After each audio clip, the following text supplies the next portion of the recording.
Bienvenue sur Classique en lecture. L'épave de Guy de Maupassant, lu par Didier. C'était hier 31 décembre. Je venais de déjeuner avec mon vieil ami Georges Garin. Le domestique lui apporta une lettre couverte de cachets et de timbres étrangers.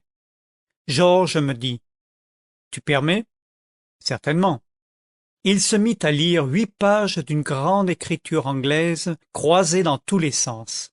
Il les lisait lentement, avec une attention sérieuse, avec cet intérêt qu'on met aux choses qui vous touchent le cœur. Puis il posa la lettre sur un coin de la cheminée, et il dit: « Tiens, en voilà une drôle d'histoire que je ne t'ai jamais racontée, une histoire sentimentale pourtant, et qui m'est arrivée. Oh, ce fut un singulier jour de l'an cette année-là. Il y a de cela 20 ans, puisque j'avais 30 ans et que j'en ai 50. J'étais inspecteur de la compagnie d'assurance maritime que je dirige aujourd'hui. Je me disposais à passer à Paris la fête du 1er janvier, puisqu'on est convenu de faire de ce jour un jour de fête, quand je reçus une lettre du directeur me donnant l'ordre de partir immédiatement pour l'île de Ré, où venait de s'échouer un 3-mâts de Saint-Nazaire, assuré par nous. Il était alors 8 heures du matin. J'arrivai à la compagnie à 10 heures pour recevoir des instructions. Et le soir même, je prenais l'express qui me déposait à La Rochelle le lendemain 31 décembre. J'avais 2 heures avant de monter sur le bateau de Ré, le Jean Guiton. Je fis un tour en ville. C'est vraiment une ville bizarre et de grand caractère que La Rochelle, avec ses rues mêlées comme un labyrinthe et dont les trottoirs courent sur des galeries sans fin, des galeries à arcades comme celles de la rue de Rivoli, mais basses, ces galeries et ces arcades écrasées, mystérieuses, qui semblent construites et demeurées comme un décor de conspirateurs, le décor antique et saisissant des guerres d'autrefois, des guerres de religions héroïques et sauvages. C'est bien la vieille cité hugonote, grave, discrète, sans art superbe, sans aucun de ces admirables monuments qui font Rouen si magnifique, mais remarquable par toute sa physionomie sévère, un peu sournoise aussi, une cité de batailleurs obstinés, où doivent éclore les fanatismes, la ville où s'exalta la foi des calvinistes et où naquit le complot des 4 sergents. Quand j'eus erré quelque temps par ces rues singulières, je montai sur un petit bateau à vapeur, noir et ventru, qui devait me conduire à l'île de Ré. Il partit en soufflant, d'un air colère, passa entre les 2 tours antiques qui gardent le port, traversa la rade, sortit de la digue construite par Richelieu, et dont on voit à fleur d'eau les pierres énormes, enfermant la ville comme un immense collier. Puis il obliqua vers la droite. C'était un de ces jours tristes qui oppressent, écrasent la pensée, compriment le cœur, éteignent en nous toute force et toute énergie.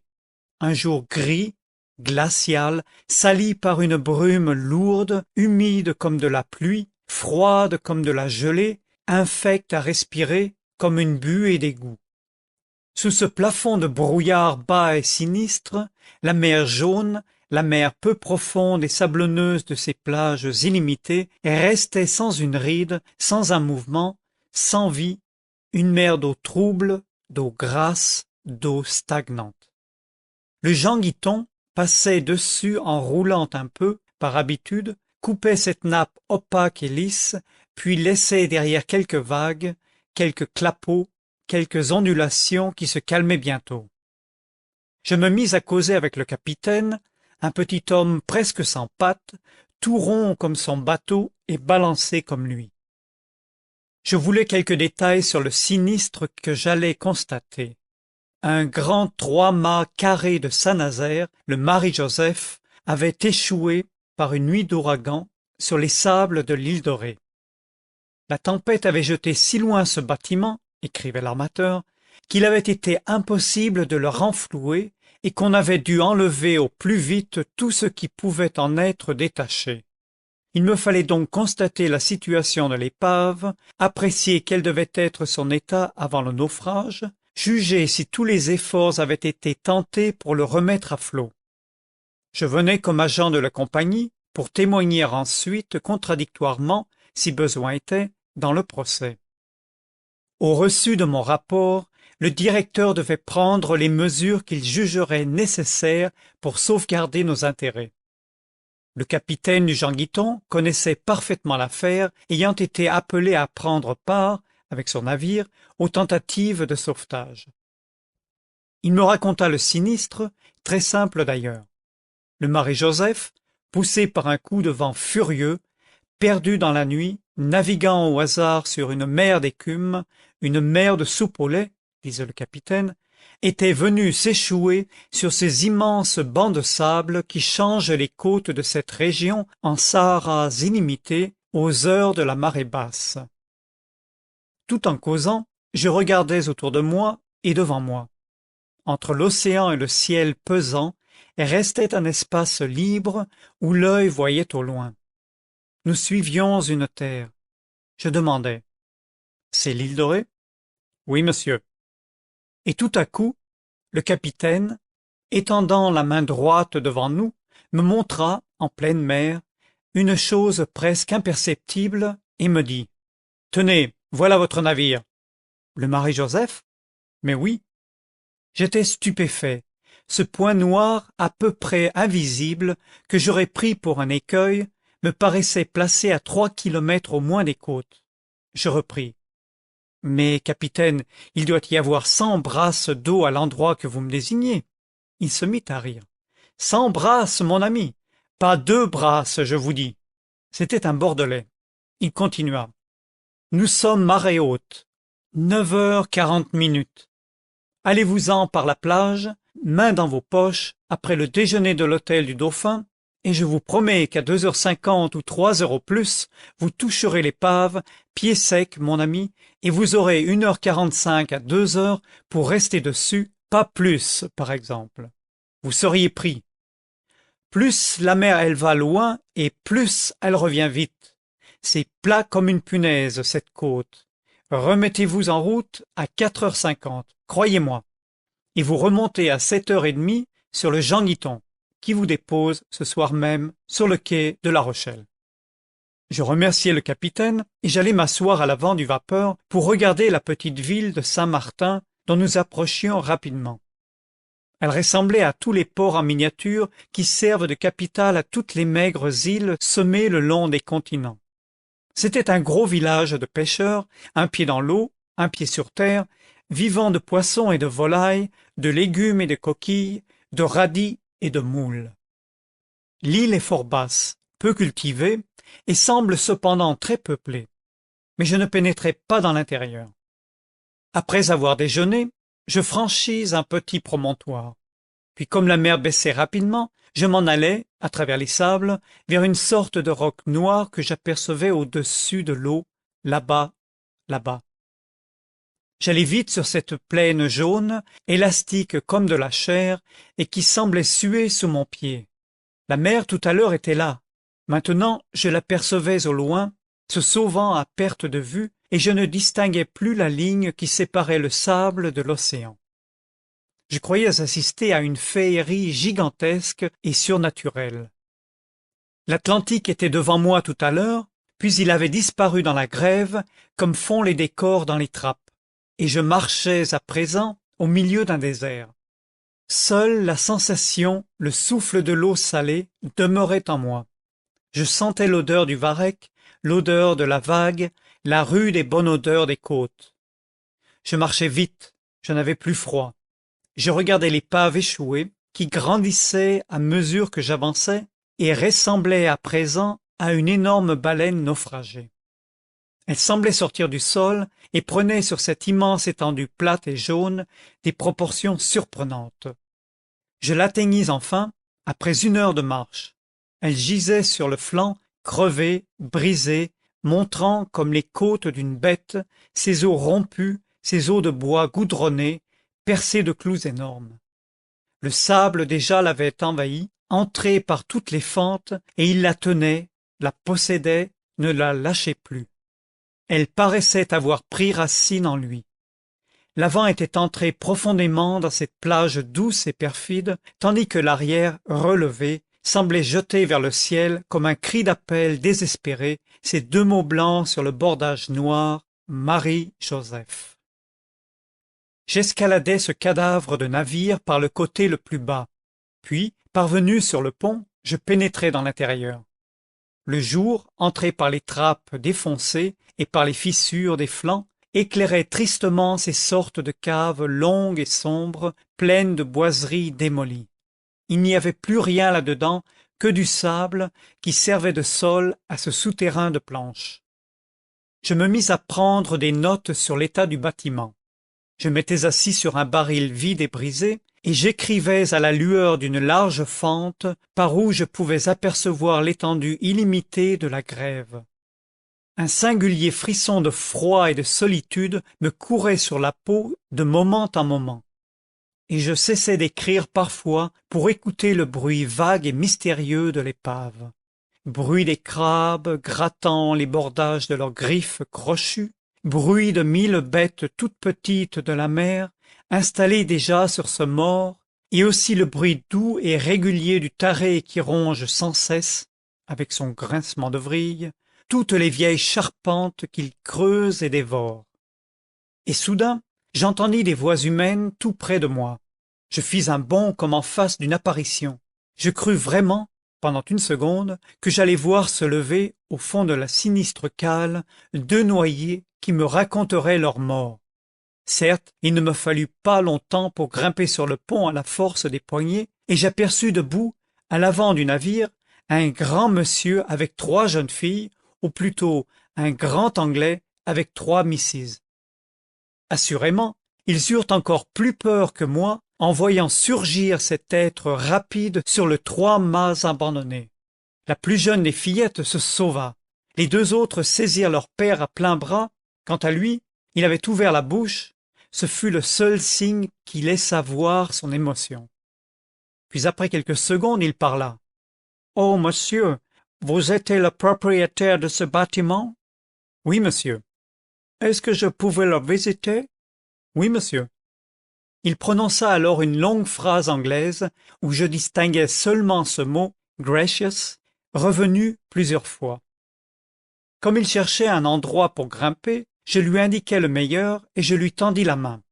Il monta, puis nous aidâmes les 3 fillettes rassurées. Elles étaient charmantes, surtout l'aînée, une blondine de 18 ans, fraîche comme une fleur et si fine, si mignonne.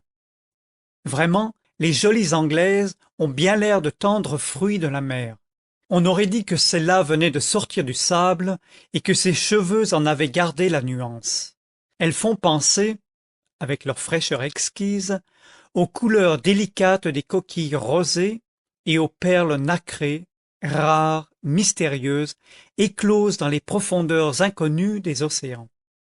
Elle parlait un peu mieux que son père, et elle nous servit d'interprète.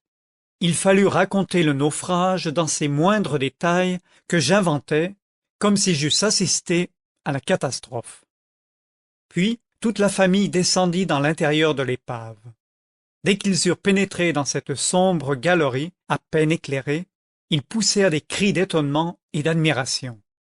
Et soudain, le père et les 3 filles tinrent en leurs mains des albums, cachés sans doute dans leurs grands vêtements imperméables, et ils commencèrent en même temps 4 croquis au crayon de ce lieu triste et bizarre.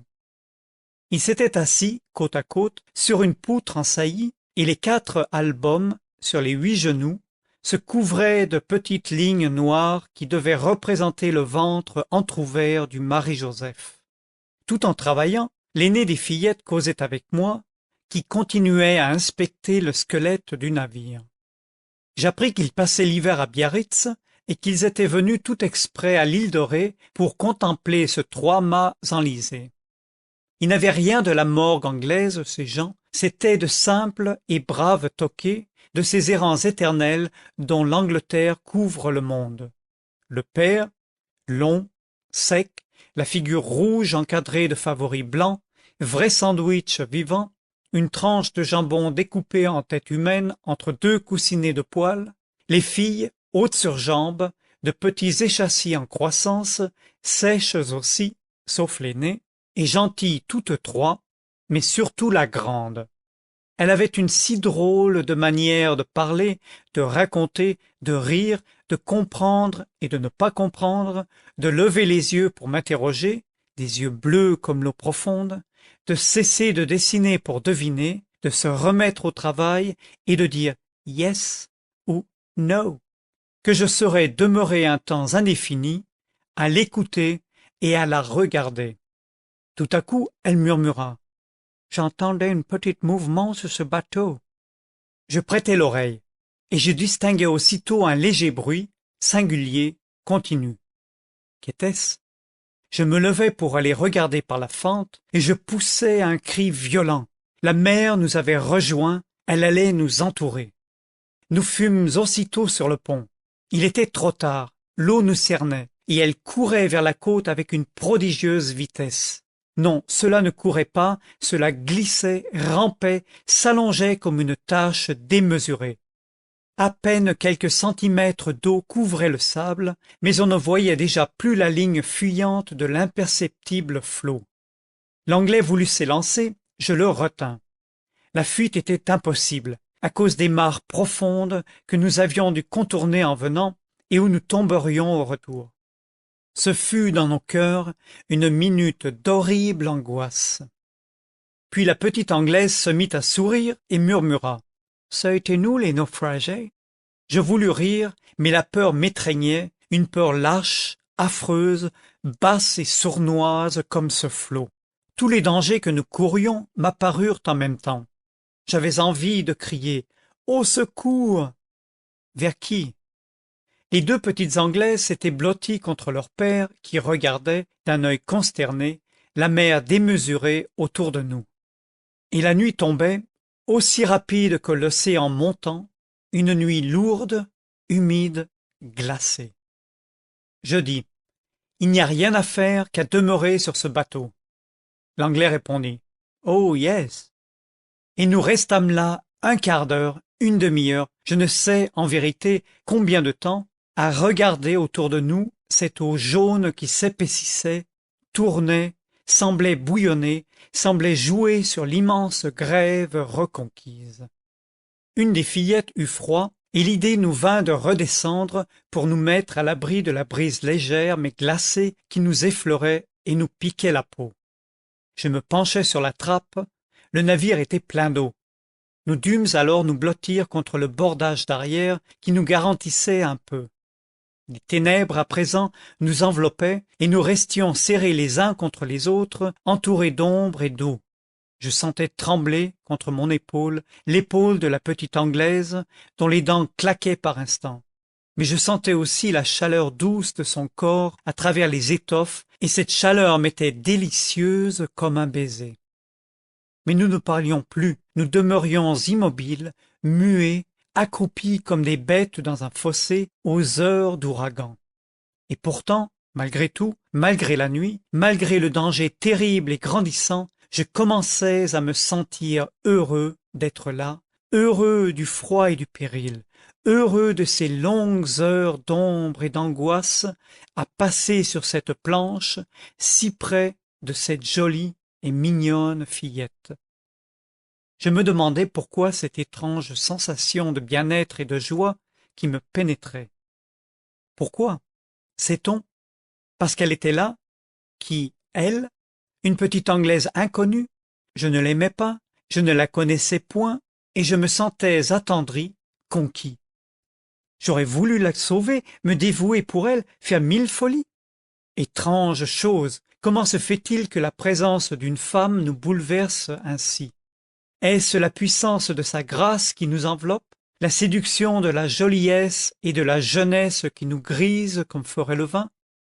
N'était-ce pas plutôt une sorte de toucher de l'amour, du mystérieux amour qui cherche sans cesse à unir les êtres, qui tente sa puissance dès qu'il a mis face à face l'homme et la femme, et qui les pénètre d'émotion, d'une émotion confuse, secrète, profonde, comme on mouille la terre pour y faire pousser des fleurs? Mais le silence des ténèbres devenait effrayant, le silence du ciel, car nous entendions autour de nous, vaguement, un bruissement léger, infini, la rumeur de la mer sourde qui montait et le monotone clapotement du courant contre le bateau. Tout à coup, j'entendis des sanglots. La plus petite des Anglaises pleurait. Alors son père voulut la consoler, et ils se mirent à parler dans leur langue que je ne comprenais pas. Je devinai qu'il la rassurait et qu'elle avait toujours peur. Je demandai à ma voisine: « Vous n'avez pas trop froid, miss ?»« Oh, si, j'avais froid beaucoup. » Je voulus lui donner mon manteau, elle le refusa, mais je l'avais ôté. Je l'en couvris malgré elle. Dans la courte lutte, je rencontrai sa main, qui me fit passer un frisson charmant par tout le corps. Depuis quelques minutes, l'air devenait plus vif, le clapotis de l'eau plus fort contre les flancs du navire. Je me dressai. Un grand souffle me passa sur le visage. Le vent s'élevait. L'Anglais s'en aperçut en même temps que moi, et il dit simplement: « C'était mauvaise pour nous, cette... » Assurément, c'était mauvais. C'était la mort certaine si des lames, même de faibles lames, venaient attaquer et secouer l'épave, tellement brisée et disjointe que la première vague un peu rude l'emporterait en bouillie. Alors notre angoisse s'accrut de seconde en seconde avec les rafales de plus en plus fortes. Maintenant, la mer brisait un peu, et je voyais dans les ténèbres des lignes blanches paraître et disparaître, des lignes d'écume, tandis que chaque flot heurtait la carcasse du Marie-Joseph, l'agitait d'un court frémissement qui nous montait jusqu'au cœur. L'Anglaise tremblait. Je la sentais frissonner contre moi, et j'avais une envie folle de la saisir dans mes bras. Là-bas, devant nous, à gauche, à droite, derrière nous, des phares brillaient sur les côtes, des phares blancs, jaunes, rouges, tournant, pareils à des yeux énormes, à des yeux de géants qui nous regardaient, nous guettaient, attendaient avidement que nous eussions disparu. Un d'eux, surtout, m'irritait. Il s'éteignait toutes les 30 secondes pour se rallumer aussitôt. C'était bien un œil, celui-là, avec sa paupière sans cesse baissée sur son regard de feu. De temps en temps, l'Anglais frottait une allumette pour regarder l'heure, puis il remettait sa montre dans sa poche. Tout à coup, il me dit, par-dessus les têtes de ses filles, avec une souveraine gravité: « Monsieur, je vous souhaite bonne année. » Il était minuit. Je lui tendis ma main, qu'il serra. Puis il prononça une phrase d'anglais, et soudain, ses filles et lui se mirent à chanter le « God save the Queen », qui monta dans l'air noir, dans l'air muet, et s'évapora à travers l'espace. J'eus d'abord envie de rire, puis je fus saisi par une émotion puissante et bizarre.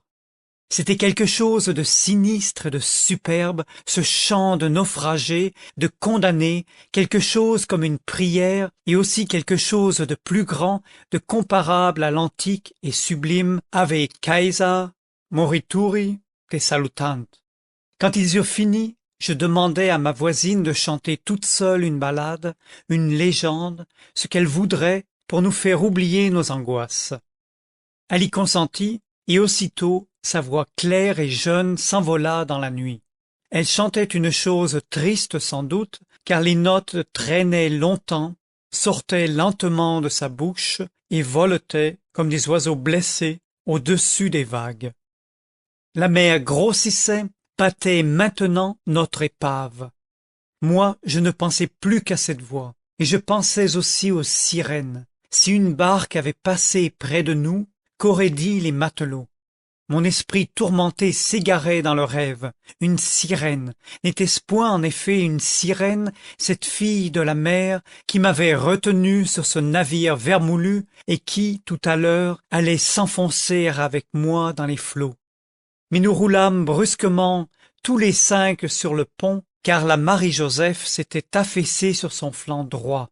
L'Anglaise étant tombée sur moi, je l'avais saisie dans mes bras, et follement, sans savoir, sans comprendre, croyant venue ma dernière seconde, je baisais à pleine bouche sa joue, sa tempe et ses cheveux. Le bateau ne remuait plus. Nous autres aussi ne bougions point. Le père dit « Kate ?» Celle que je tenais répondit « Yes » et fit un mouvement pour se dégager. Certes, à cet instant, j'aurais voulu que le bateau s'ouvrît en deux pour tomber à l'eau avec elle. L'Anglais reprit. « Une petite bascule, ce n'était rien. J'avais mes 3 filles conservées. » Ne voyant point l'aînée, il l'avait crue perdue d'abord. Je me relevai lentement, et soudain j'aperçus une lumière sur la mer tout près de nous. Je criai, on répondit. C'était une barque qui nous cherchait, le patron de l'hôtel ayant prévu notre imprudence. Nous étions sauvés. J'en fus désolé. On nous cueillit sur notre radeau et on nous ramena à Saint-Martin. L'Anglais, maintenant, se frottait les mains et murmurait « Bonne souper, bonne souper ». On soupa en effet. Je ne fus pas gai, je regrettais le Marie-Joseph. Il fallut se séparer, le lendemain, après beaucoup d'étreintes et de promesses de s'écrire. Ils partirent vers Biarritz. Peu s'en fallut que je ne les suivisse. J'étais toqué. Je faillis demander cette fillette en mariage.